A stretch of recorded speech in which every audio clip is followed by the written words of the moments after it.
Au revoir est un podcast consacré au deuil périnatal. Le deuil périnatal, c'est le fait de perdre son bébé durant la grossesse, au moment de l'accouchement ou quelque temps après sa naissance. Par conséquent, les épisodes de ce podcast abordent des questions sensibles et douloureuses. Avec mes invités, nous parlerons notamment d'arrêt naturel de grossesse, d'interruption médicale de grossesse, de mort in utero ou de décès d'un enfant, quelques minutes, heures, jours ou semaines après sa naissance. Assurez-vous de pouvoir écouter les épisodes dans de bonnes conditions. Et surtout, n'oubliez pas, dans le mot deuil, il y a certes le D de décès, mais il y a aussi le E d'espoir ou le I qu'on retrouve dans le mot vie. Je vous souhaite une belle écoute. Mon fils a changé complètement le cours de ma vie. Complètement. Et quand je l'ai perdu, je me suis dit, maintenant il faut que j'en fasse quelque chose. J'ai vécu ça, il faut que j'en fasse quelque chose et il faut surtout que j'aide à mon niveau les parents qui vivent la même chose que moi. Et puis j'ai eu une opportunité de quitter mon entreprise parce qu'il y avait un licenciement économique. Je me suis dit c'est maintenant, faut que je prenne cette opportunité et que je me dirige vers le soin. C'est maintenant. Je voulais travailler en maternité. Je me suis au départ renseignée sur le métier d'infirmière en maternité, le métier d'infirmière en salle de naissance. Mon objectif, c'était ça. Mon entourage m'a un peu a voulu pas me décourager, mais me dire, t'es sûre que c'est vraiment ce que tu veux faire, ça va être douloureux, ça va remuer certaines choses, t'es sûre que tu veux te lancer là-dedans? Oui, c'est vraiment ce que je veux faire. Ça n'a pas été simple, ne serait-ce que déjà au niveau de l'organisation, au niveau du travail, au niveau de l'emploi du temps, avec mes enfants, les stages, etc. Mais j'avais cet objectif de ce que je voulais faire. Mon objectif, c'était travailler en maternité, travailler auprès de parents qui vivent le plus beau jour de leur vie, mais parfois aussi le plus douloureux. Et c'était vraiment mon objectif principal.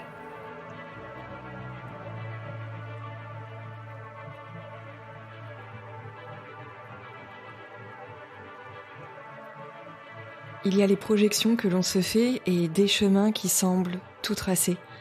Le mariage, les enfants, on en aura 2, non 3. Et puis patatras. Les certitudes volent en éclats. On comprend que tous ces projets que nous avions échafaudés étaient bien plus fragiles que prévu. Pourtant, on y croyait dur comme fer. Mais le château de cartes s'effondre. Car c'est bien de ça dont on prend conscience quand on traverse un deuil périnatal, de la fragilité des projets, de la fragilité de la vie en fait. Dire au revoir à son bébé, c'est aussi dire au revoir à l'insouciance, à l'innocence. C'est prendre conscience que rien n'est complètement tracé, que tout peut basculer en fait, que les projections, on peut les balayer d'un revers de la main. La trajectoire qu'on avait envisagée au début, elle dévie. Virage à 360, sortie de route embardée, c'est comme un accident. On est sonné, il va falloir reprendre ses esprits avant de se remettre debout et ensuite de cheminer, si on y arrive. Mais quel chemin va-t-on prendre ensuite ? Et c'est là que l'on découvre des itinéraires bis, des voies inexplorées dont nous n'avions jamais vu le tracé sur une carte.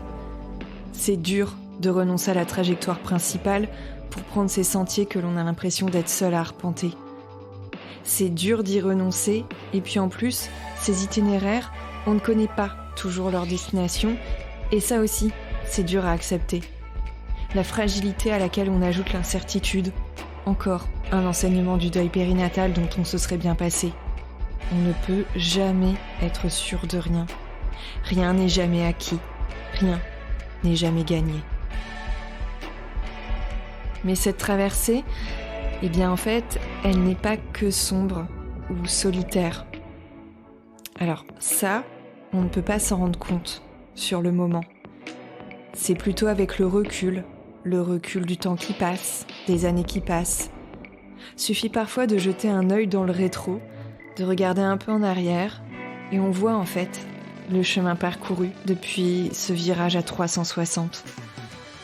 On peut même dire qu'elle est belle parfois, cette traversée, qu'elle est belle malgré l'absence et le chagrin, qu'elle est belle parce qu'il y a des accalmies, des rayons de soleil aussi. Et puis, il y a même des surprises. Il y a des détours, des bifurcations. Ça, on ne l'avait pas vu venir. Parce que la vie, en fait, elle réserve aussi des surprises, même après le pire. Je continue tout droit ou je tourne à gauche. Et si j'osais? Et si je fonçais? Et dans ces moments-là, vous savez quoi? Eh bien, la boussole qui nous guide, elle porte parfois le prénom d'un bébé. Vivre sans son bébé, je suis d'accord avec vous, cela n'a aucun sens. Mais il n'empêche que parfois, même s'il n'est pas là, eh bien c'est lui qui nous montre la direction. Cet épisode, il est pour toi, Théo, toi qui guides Julie, ta maman, depuis le 11 avril 2006, depuis déjà 18 ans. Au revoir podcast, épisode 45. Julie, emprunter un autre chemin de vie. Dans cet épisode, la voix que vous allez entendre, c'est celle de Julie. Julie a une 40aine d'années et elle habite en région parisienne avec son époux Jean-Marie. Ensemble, ils vivent avec leurs 6 enfants. Mais avant ces 6 enfants, il y a eu Théo. Théo, c'est l'aîné de cette grande fratrie. L'étoile qui veille sur toute la famille. Une étoile dont l'histoire commence en 2005. J'ai toujours voulu avoir des enfants. Je crois que c'est en moi depuis toute petite. J'ai rencontré mon mari très jeune. On a rapidement voulu se marier et on savait qu'on voulait de toute façon, après le mariage, fonder notre famille, avoir plusieurs enfants. On s'était dit qu'on en aurait 4. Je suis tombée enceinte très rapidement après notre mariage. J'étais euphorique à l'idée de devenir maman, de découvrir ce qu'était de porter la vie, d'avoir un enfant. J'étais très, très heureuse, d'apprendre cette grossesse. Très heureuse, en même temps, toujours un peu inquiète, pour des petites choses, j'essayais de faire tout comme il fallait pour que tout se passe bien. Nous sommes en mars 2006. Julie a 24 ans. Dans un peu plus de 2 mois, son bébé, son petit garçon viendra au monde. Il s'appellera Théo. Théo, ça veut dire don de Dieu en grec. C'est le début du printemps et elle se rend comme tous les mois chez son gynécologue. Et comme tous les mois, c'est dans ses habitudes. Il fait une échographie de contrôle pour vérifier que tout va bien. Mais ce jour-là, quelque chose retient l'attention du médecin. Lors de l'échographie, en fait, j'ai vu très vite son visage changer. J'ai compris qu'il se passait quelque chose. Lui qui était un homme très, très souriant, très jovial, j'ai compris que, à travers son visage, que quelque chose n'allait pas et que c'était assez grave. J'étais assez proche de lui et en fait, il m'a pris la main. Il m'a dit: «Je suis désolée, votre bébé a un problème. Il est malade. Il faut qu'on aille faire d'autres examens pour voir ce qui se passe». Pour moi, passer les 3 premiers mois de grossesse, les 2 premières échographies, j'allais forcément avoir un enfant. J'avais même pas ça en tête qu'il était possible de perdre son enfant à 7 mois de grossesse. C'est complètement inconnu pour moi, totalement inconnu. Quand ça nous est tombé dessus, on s'est dit: «Bon, on va le soigner, ça va aller, mais je vais avoir mon enfant». J'imaginais absolument pas qu'on pouvait perdre son enfant si tard dans la grossesse. Donc ce 24 mars 2006, on a fait une échographie un peu plus poussée dans un centre d'échographie. Ensuite, un médecin qui est aussi médecin en diagnostic anténatal d'un autre hôpital nous a dit qu'on allait être pris en charge le lundi suivant au service donc de grossesse à risque. Et plusieurs examens allaient être faits. Donc le lundi, effectivement, je me suis rendue là-bas. On a fait plusieurs échographies, une amniosynthèse. Je m'y attendais pas du tout. C'était un monde effectivement complètement inconnu. J'avais pas du tout imaginé qu'il était possible d'interrompre la grossesse aussi tard pour des raisons médicales. Quand on nous a expliqué effectivement que Théo était était gravement malade. Il avait fait une hémorragie cérébrale massive à la suite des autres malformations qu'on avait découvertes. On nous a expliqué voilà, que 2 choix s'offraient à nous. Soit on poursuivait la grossesse, mais vu son état, il allait très certainement décéder dans les jours qui suivaient, ou à la naissance. Il supporterait certainement pas la naissance. Ou soit on pouvait, puisque c'était une maladie incurable et d'une particulière gravité, décider d'interrompre la grossesse. Et donc là, c'est le sol qui s'ouvre sous nos pieds, le monde qui s'écroule. On n'avait absolument pas conscience de ça. On était très jeunes, c'était notre premier enfant. Et on n'avait absolument pas conscience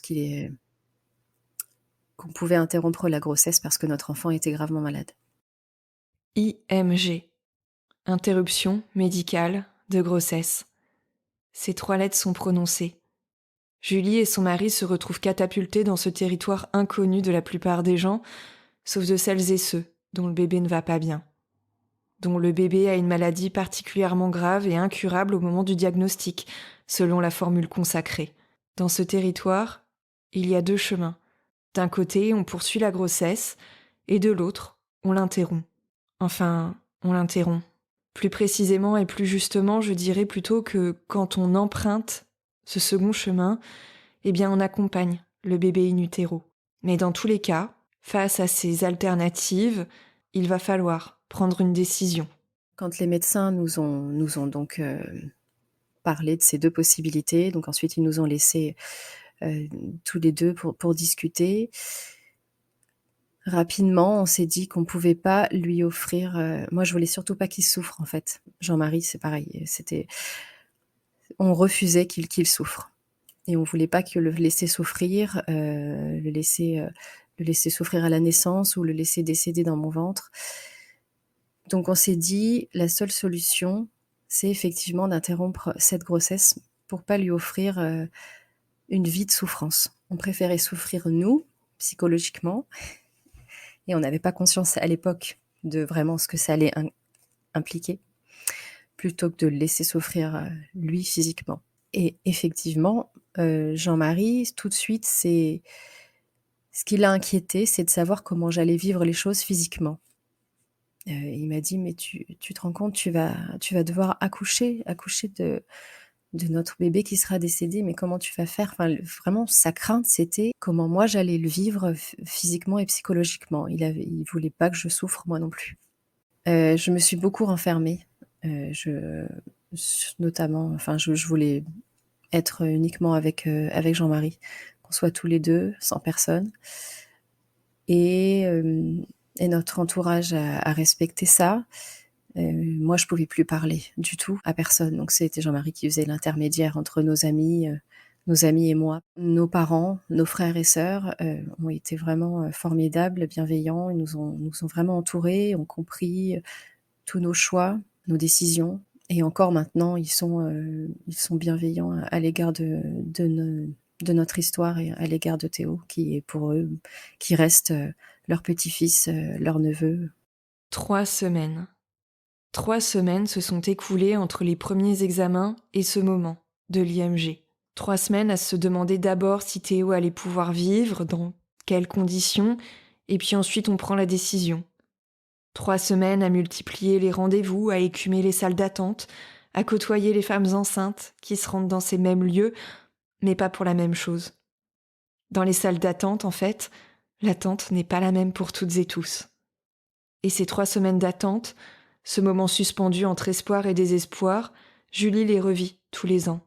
Mentalement, elle reprend le même chemin, se souvient de tous ses recoins, de la météo, de l'arrivée du soleil et du début du printemps. C'était en avril, il y a 18 ans. Ces 3 semaines très intenses émotionnellement, très très difficiles. La chronologie restera toujours jusqu'à ma mort, je crois. Après, je suis quelqu'un qui est quand même assez sensible aux dates, et d'autant plus certainement depuis cette période. Et effectivement, je sais exactement ce qui s'est passé, quel jour. C'est des dates qui résonnent en moi encore, ça reste en nous. c'est gravé, c'est indélébile et c'est toujours une période pas délicate, mais particulière. Il y a des années où c'est plus facile que d'autres, où voilà, ça les journées passent et bon, ça se passe bien. Et puis il y a d'autres années, je ne sais pas pourquoi, bah, certainement par rapport à ce qui m'entoure, ce qui se passe pour moi dans ma vie personnelle, ben, c'est un peu plus délicat. Le souvenir est plus présent, voilà, la cicatrice est un petit peu plus douloureuse. La cicatrice, s'est refermée, mais parfois elle est, toujours un peu, inflammatoire, je dirais. Les jours où il fait beau, c'est voilà, encore une fois, c'est des flashbacks, ça me remémore, bah, voilà, il y a 16 ans, il y a 15 ans, 14 ans, j'étais à tel endroit, il faisait beau comme aujourd'hui. J'étais la plus malheureuse du monde et voilà, c'est comme d'autres ont des souvenirs, je sais pas, peut-être olfactifs, d'autres, moi, c'est ça, c'est ce que je peux ressentir au niveau, de la météo ou autre chose, dans quel état j'étais à ce moment-là, comment je suis aujourd'hui, ça revient en nous. Et puis il y a cette date qui arrive, cette date d'avril. Jour de rencontre, jour pour se fabriquer des souvenirs qui dureront toute la vie. Ce 11 avril 2006. Je me souviens pas, je me souviens pas précisément de comment nous sont venus, ces envies, cette décision, ce choix de l'accompagner.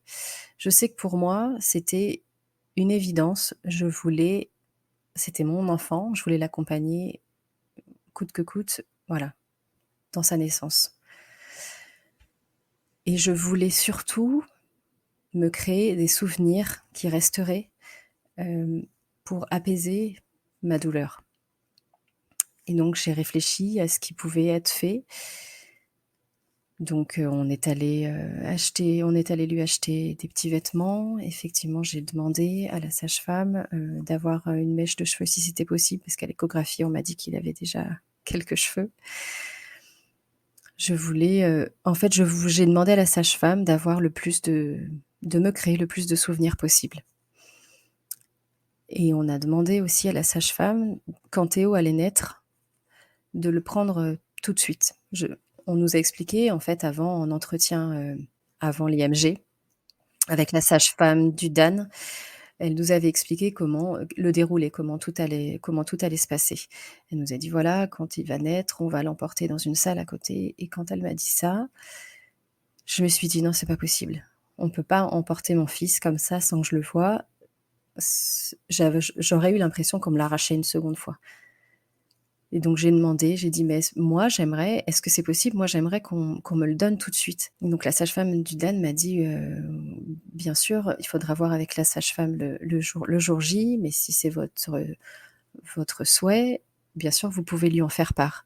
Et le jour J, effectivement, le jour de l'IMG, j'en ai fait part à la sage-femme qui était une très jeune sage-femme. Je pense qu'elle avait pas fait beaucoup d'accompagnement, de deuil périnatal, mais elle a été formidable malgré tout.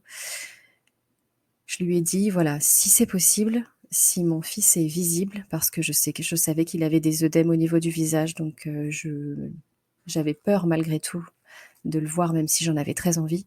«Si c'est possible, j'aimerais que vous me le donniez tout de suite avant de l'emmener». Elle a été très, très marquée par notre demande, très émue, mais effectivement, c'est ce qu'elle a fait et ça a été un moment, très intense.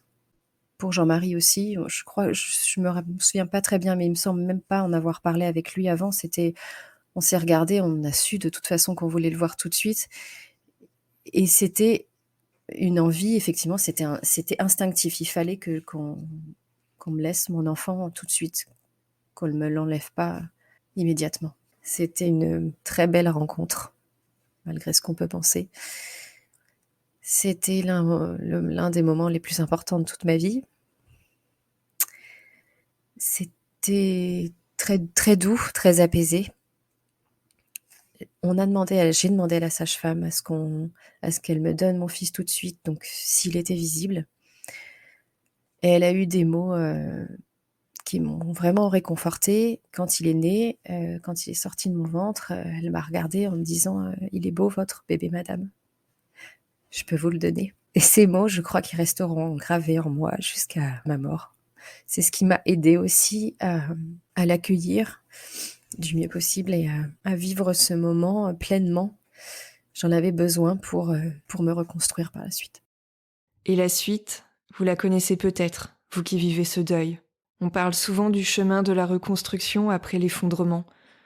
Mais avant de se remettre debout et d'être de nouveau capable de marcher, il faut déjà apprivoiser le vide et la peur de tomber. Dans les semaines qu'on suivit, c'était surtout, j'ai ressenti un grand vide et beaucoup de crainte sur l'avenir. On avait forcément prévu les mois qui allaient suivre, et tout s'arrête. Tout s'arrête, tout ce qu'on avait prévu, toutes les échéances, tout. C'est ce que je dis souvent, c'est le deuil de l'avenir.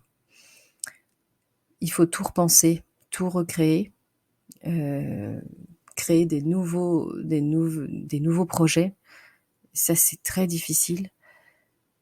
En plus, moi, je suis quelqu'un qui prévoit beaucoup, qui organise beaucoup, qui pense à l'avance à ce que je vais pouvoir faire. Et voilà, là, plus rien. Et il faut recommencer à espérer, recommencer à avoir des projets, recommencer à vivre. Et ça, c'est très compliqué.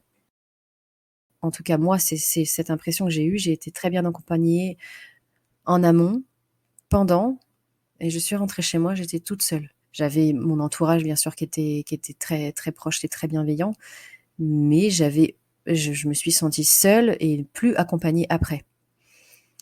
Je me souviens que j'avais demandé à revoir, j'avais appelé quelques semaines après l'hôpital pour revoir la psychologue que j'avais vue pendant l'IMG, au moment de l'IMG, et on m'avait dit mais c'est pas possible, en fait, cette psychologue elle est là que pour les mamans hospitalisées, et maintenant c'est à vous de trouver quelqu'un en libéral près de chez vous, et j'ai pas trouvé. Et en fait, du coup, j'étais toute seule, j'ai eu aucun accompagnement ensuite. Donc déjà, il y a eu ça. Je me suis dit, bah voilà, je suis livrée à moi-même, personne pour m'aider, je suis toute seule avec ma douleur, avec mes craintes, je savais plus quoi attendre en fait de la vie, vraiment, dans les semaines qu'on suivit. Je me suis dit que je n'aurais plus jamais d'insouciance en ce qui concerne la maternité, que j'aurais toujours cette crainte de perdre mon enfant, et je me demandais si j'allais vraiment un jour réussir à avoir un autre enfant. Est-ce que je vais avoir un enfant un jour? Est-ce que je vais pouvoir devenir maman? Cette question, je crois qu'on se l'est toutes posée. Est-ce que je vais pouvoir devenir maman d'un enfant vivant? Parce qu'envisager l'avenir quand on vit un deuil périnatal, c'est voir un futur sans l'enfant tant attendu, mais c'est aussi se demander, vais-je être de nouveau enceinte? Et si je le suis, eh bien que se passera-t-il? Être enceinte, Julie, elle a eu cette chance. Par 6 fois. Après cette première grossesse, elle a eu 6 autres enfants, 6 petits frères et sœurs pour Théo. Quelques mois après l'IMG, elle est de nouveau enceinte. Elle est très suivie médicalement parlant, Julie, mais psychologiquement, personne n'est là pour l'accompagner, alors qu'elle est en train de vivre les remous de cette grossesse d'après, cette grossesse marquée par la fin de l'insouciance. Parce qu'à partir du moment où l'on a vécu le pire, ce n'est plus possible, en fait, de fermer les yeux. Alors j'ai demandé à Julie, est-ce que l'inquiétude devient un peu moins grande au fur et à mesure des grossesses? J'ai toujours eu cette crainte de perdre mon enfant jusqu'au bout, pour toutes, plus ou moins, de manière plus ou moins forte à chaque fois. De certaines grossesses, ça a été un peu plus léger, d'autres, c'était un peu plus présent. Et puis toujours avec cette échéance des 32 semaines où, voilà, l'échographie du 3e trimestre, je ne l'avais pas encore faite pour Théo, j'allais juste la faire 2-3 semaines après. Donc cette échographie du 3e trimestre, elle est toujours délicate pour moi. Après, j'ai quand même la grossesse qui a suivi juste après Théo a été particulière, bien sûr. J'ai beaucoup, beaucoup, beaucoup pleuré, beaucoup appréhendé chaque étape de la grossesse. J'ai Je craignais surtout forcément la période de 32 semaines, 29 semaines au moment de l'annonce, 32 semaines au moment du décès de Théo, et puis après de 32 à 41 semaines, je savais pas ce qui allait m'arriver. Et oui, et effectivement, pendant cette grossesse qui a suivi, j'ai eu aucun accompagnement psychologique, aucune aide. Je pense que ça a contribué aussi au fait que j'ai, après la naissance d'Antoine, fait une dépression du postpartum assez importante, qui a duré plusieurs semaines, voire plusieurs mois. J'en ai pas pris conscience tout de suite, mais vraiment ça s'est installé. Je pense que voilà, le fait de ne pas être accompagnée juste après le décès de Théo et ensuite pour la grossesse qui a suivi, ça a contribué aussi à tout ça. Je me disais: «Bon, c'est un baby blues qui dure un petit peu trop longtemps», mais voilà, ça a été l'accueil de mon second enfant, donc d'Antoine, a été très difficile encore maintenant. Voilà, c'est un souvenir assez marquant parce que j'étais en même temps la femme la plus heureuse du monde d'avoir enfin mon enfant vivant dans mes bras, et en même temps la mère la plus malheureuse parce que je venais juste un an jour pour jour presque, de perdre l'un de mes enfants, et je devais m'occuper de ce deuxième petit, alors que j'avais en moi une douleur immense qui est envahissante. J'ai gardé ça pour moi. J'en ai parlé à mon mari, je crois que c'est la seule personne à qui j'en ai parlé, vraiment. Même ma maman, je me souviens que toute mon enfance, j'ai été élevée avec l'idée de le baby blues, ça n'existe, enfin la dépression du postpartum, ça n'existe pas. Le baby blues non plus, c'est pas possible, on peut pas être malheureuse dans ces moments-là, alors que c'est le moment le plus beau de notre vie, c'est pas possible. Donc j'ai eu ça en moi, et donc je n'osais pas dire même à ma propre mère que bah moi, si, je suis désolée, mais je suis très heureuse d'avoir mon fils. Il m'a sauvée, vraiment. Antoine m'a sauvée. Mais malgré tout, je suis aussi profondément malheureuse. Et ouais, j'avais une culpabilité, c'était dur pour moi d'exprimer ça. C'était impossible. Il y a 17, 18 ans, Julie s'est sentie très seule, peu voire pas du tout accompagnée. Comme si le deuil se réduisait à cet instant T de l'accouchement et qu'après tout allait forcément mieux. Le pire est derrière vous, en fait. Aujourd'hui, les choses, elles ont évolué, mais selon les endroits où vous vivez, selon la qualité de la prise en charge qu'on vous propose, peut-être que vous aussi vous ressentez cette solitude, vous sentez que ça dérape. Alors n'hésitez pas à contacter des associations spécialisées dans le deuil périnatal ou des structures qui pourront vous orienter vers des personnes compétentes pour vous aider. Je pense notamment à l'association Maman Blues. Je vous mettrai toutes ces ressources dans la description de l'épisode que vous écoutez. Mais revenons-en maintenant à Julie. Petit à petit, Julie se reconstruit, elle chemine à son rythme, grâce à l'écriture, on en reparlera plus tard, mais aussi grâce à son bébé. Grâce à ses bébés, plutôt. Grâce à Théo, dont le manque est abyssal, mais dont le souvenir est très vif. Grâce à Antoine, qui vient au monde en 2007, un an après, et à sa petite sœur, qui naît 16 mois plus tard. Et puis, lors de cette troisième grossesse, Julie prend un itinéraire dont elle ne connaît pas encore tout à fait la destination. La vie réserve des surprises, le chemin du deuil est constitué de virages. Et ce virage, pour Julie, il est professionnel. Et sa boussole, eh bien c'est Théo. Mon fils a changé complètement le cours de ma vie. Complètement. Et quand je l'ai perdu, je me suis dit: «Bon, maintenant il faut que j'en fasse quelque chose. J'ai vécu ça, il faut que j'en fasse quelque chose, et il faut surtout que j'aide, à mon niveau, les parents qui vivent la même chose que moi». Et puis j'ai eu une opportunité de quitter mon entreprise, parce qu'il y avait un licenciement économique. Je me suis dit: «Bah, c'est maintenant. C'est maintenant, faut que je prenne ce cette opportunité, et que je me dirige vers le soin. C'est maintenant». Je voulais travailler en maternité. Je me suis au départ renseignée sur le métier d'infirmière, en maternité, le métier d'infirmière en salle de naissance. Mon objectif, c'était ça. Mon entourage m'a un peu, a voulu voilà, pas me décourager, mais me dire: «Tu es sûre que c'est vraiment ce que tu veux faire? Ça va être douloureux, ça va remuer certaines choses, tu es sûre que tu veux te lancer là-dedans?»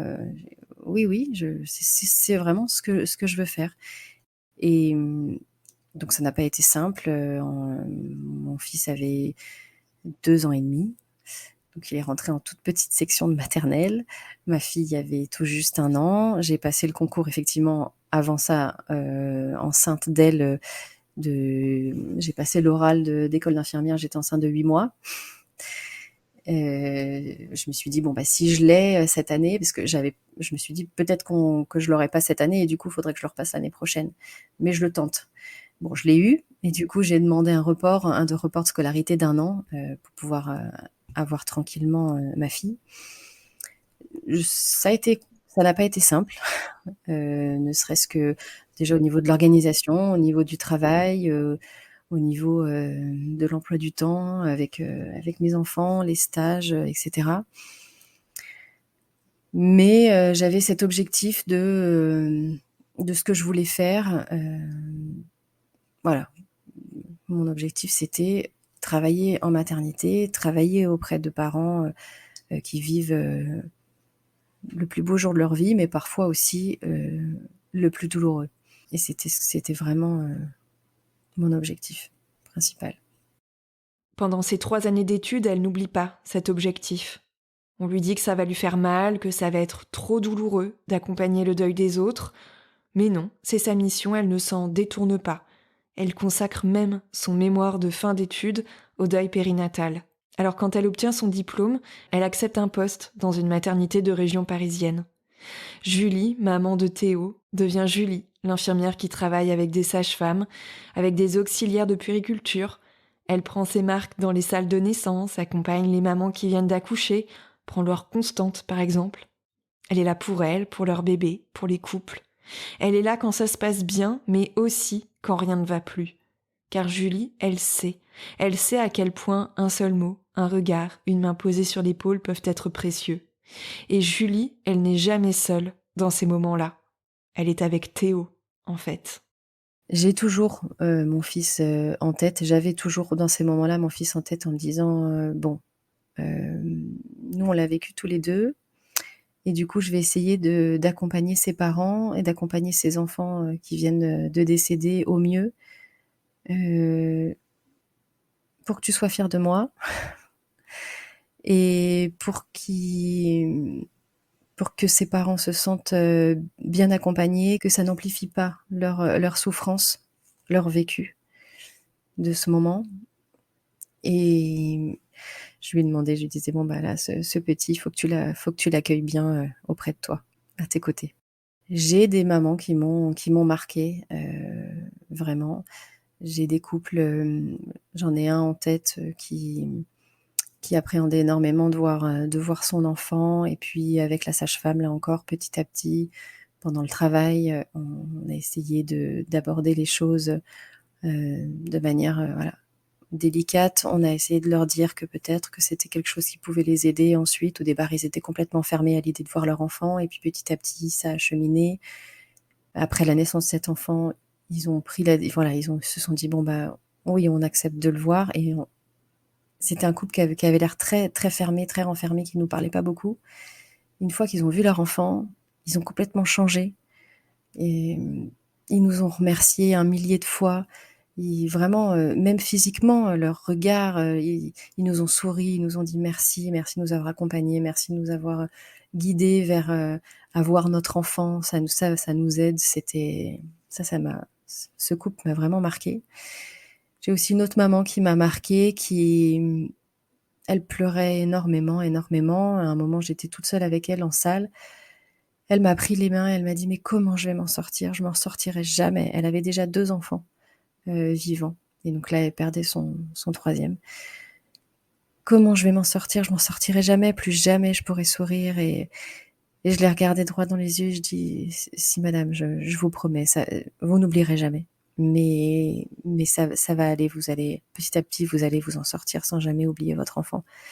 Et elle a compris, elle m'a regardée droit dans les yeux et elle m'a dit: «Mais ça vous est arrivé Et c'était j'ai très rarement dit que ça m'était arrivé parce que je voulais pas encore une fois prendre la place. Voilà, j'accompagne ses parents. C'est pas de moi dont on parle, c'est pas du décès de mon enfant, c'est vraiment ces parents-là. Et je me suis autorisée ce jour-là à lui dire oui, ça m'est arrivé. Et je vous promets que ça va aller. Et là, elle m'a remerciée. Il y a les gestes que l'on fait, les regards que l'on adresse, les mots que l'on prononce et qui font du bien, et puis il y a les mots que l'on écrit aussi. 2 semaines après le décès de Théo, Julie écrit régulièrement sur le blog d'une plateforme dédiée aux femmes. Ça dure quelques mois et ça lui fait du bien. Quelques mois durant lesquels elle verbalise ce qu'elle ne parvient pas à exprimer à ses proches. Et puis un jour, elle sort en quelque sorte de sa coquille. Écrire, oui, mais pas que pour elle, pour les autres. Et en premier lieu, pour sa famille, pour ses enfants. Un peu plus de 10 ans après avoir publié ses premiers articles sur Internet, Julie publie un livre, intitulé « Ma petite plume ». Il retrace l'histoire de Théo, de cette première grossesse, un autre virage que Julie n'aurait jamais envisagé de prendre. Quand la machine a été lancée, je me suis dit, ah oui, alors effectivement, on va publier tant, ça va être lu, ça va être distribué là. Ah oui, donc du coup, tout le monde va connaître mon histoire. C'est un truc tout bête, mais je me suis dit, tout le monde va connaître les prénoms de mes enfants. Enfin, je sais pas pourquoi, c'était quelque chose qui était en moi. Enfin, voilà, tout le monde va... Au début, j'ai eu des craintes, et puis je me suis dit, oui, mais ça... si je peux aider ne serait-ce que un couple endeuillé à être un peu plus apaisé, à retrouver un peu d'espoir, voilà, ce sera ça de gagner. J'aurais au moins aidé à mon humble niveau ce couple-là. Donc j'ai dépassé mes appréhensions. Et effectivement, maintenant, c'est devenu en plus une trace mémorielle pour ma famille, mes enfants surtout. Ils connaissent vraiment leur histoire parce qu'avant eux, il y avait un grand frère et il a sa place d'aîné, vraiment.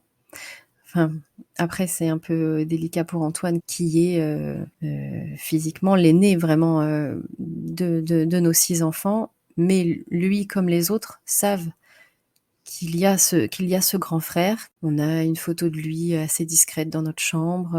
Les enfants, voilà, peuvent la voir sans tabou. Ils peuvent nous en parler quand ils en ont envie. On parle de lui de temps en temps. Hier, on est allé se recueillir sur sa tombe. On lui a apporté des fleurs. Il a une vraie place dans notre famille. Les enfants, quand ils vivent quelque chose de délicat ou douloureux, souvent ils disent bon c'est pas grave, mon grand frère va m'aider, il veille sur moi, sans être là physiquement. Il a cette place de grand frère protecteur, il veille sur eux, sans que nous on ait voulu forcer les choses. Il a pris cette place-là. Les enfants ont vraiment l'impression que leur frère veille sur eux et pour eux il existe vraiment. J'aimerais le remercier pour tout ce qu'il m'a apporté. Et je me suis dit qu'il y avait un avant et un après vraiment, et que Théo a changé totalement le cours de ma vie. Je pense que sans lui, ça n'aurait pas du tout été la même chose. Sa perte a été l'épreuve la plus douloureuse de ma vie, mais aussi une épreuve qui m'a fait grandir et qui est devenue mon combat. Et qui a fait de moi ce que je suis aujourd'hui, et surtout, j'ai voulu en faire quelque chose de ça, de ce qui m'est arrivé. Encore une fois, avec toujours l'idée que les parents qui vivaient la même chose ne se sentent pas seuls ou moins seuls. Accompagner toujours ses parents.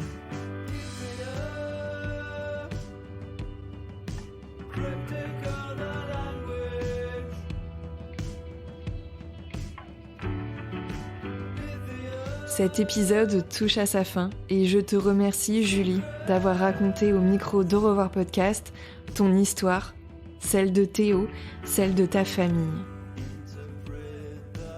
Aujourd'hui, Julie ne travaille plus à l'hôpital, elle est directrice de crèche et elle se destine à accompagner encore plus les parents qui vivent un deuil périnatal.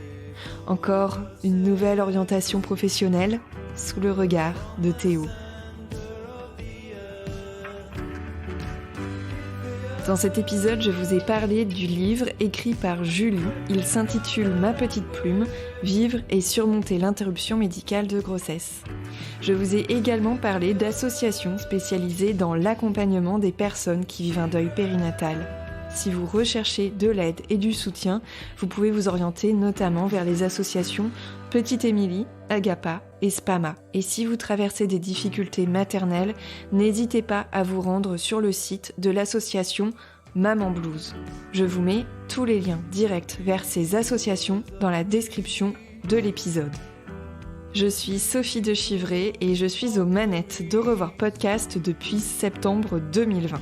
Si vous souhaitez soutenir ce projet et donner au deuil périnatal plus de visibilité, n'hésitez pas à mettre des petits commentaires et des étoiles sur Apple Podcast et Spotify. Je vous donne rendez-vous très bientôt pour un nouvel épisode et en attendant, n'hésitez pas à vous rendre sur les réseaux sociaux et notamment sur le compte Instagram aurevoir.podcast pour découvrir du contenu supplémentaire pour lever le voile sur le deuil périnatal. Je vous remercie pour votre écoute et je vous dis à très vite.